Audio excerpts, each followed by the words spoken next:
السلام علیکم دوستوں، آج ہم ایک بہت دلچسپ سوال کا جواب دیں گے۔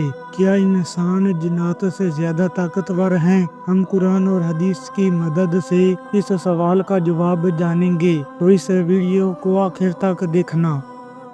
جنات کی پہچان۔ جنات اللہ کی مخلوق ہیں جو ہمیں نظر نہیں آتے۔ اللہ نے جنات کو آگ سے بنایا ہے۔ جنات طاقتور ہوتے ہیں مگر انسانوں سے الگ ہیں۔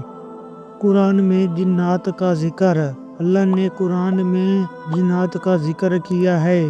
اللہ فرماتے ہیں، میں نے جنات اور انسانوں کو صرف اپنی عبادت کے لیے پیدا کیا ہے۔ سورۃ الذاریات آیت نمبر 56۔ یعنی جنات کا کام بھی اللہ کی عبادت کرنا ہے۔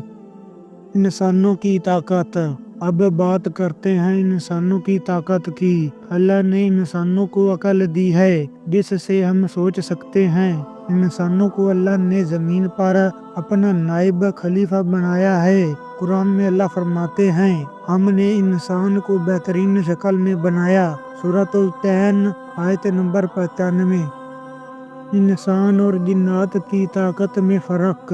جنات کی طاقت بہت زیادہ ہو سکتی ہے لیکن انسانوں کے پاس عقل اور سوچنے کی طاقت ہے جو جنات کے پاس نہیں ہے۔ جنات جسمانی طور پر زیادہ طاقتور ہو سکتے ہیں لیکن انسان کی طاقت اس کی عقل میں ہے۔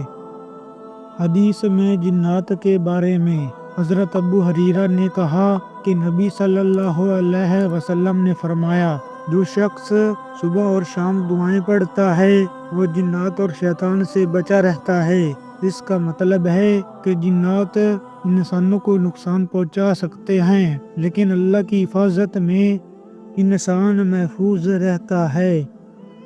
انسانوں کے مقابلے میں جنات کی کمزوریاں۔ جنات کی طاقت زیادہ ہو سکتی ہے لیکن وہ انسانوں کی طرح عقل اور نیت نہیں رکھتے۔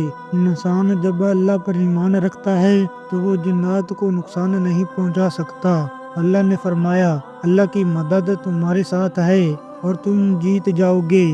سورۃ آل عمران آیت نمبر 160۔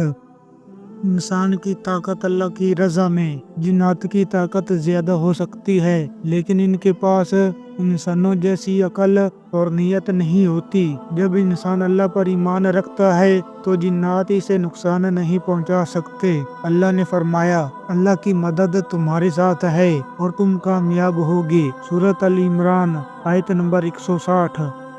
نتیجہ۔ تو پیارے دوستوں، اگر ہم اللہ پر ایمان رکھتے ہیں اور اچھے کام کرتے ہیں تو ہم جنات سے زیادہ طاقتور ہو جاتے ہیں۔ اللہ کی مدد ہمارے ساتھ ہوتی ہے اور جنات ہمیں نقصان نہیں پہنچا سکتے۔ اللہ تعالی ہم سب کو اپنی ایمان میں رکھے اور اچھے کام کرنے کی توفیق دے۔ آمین۔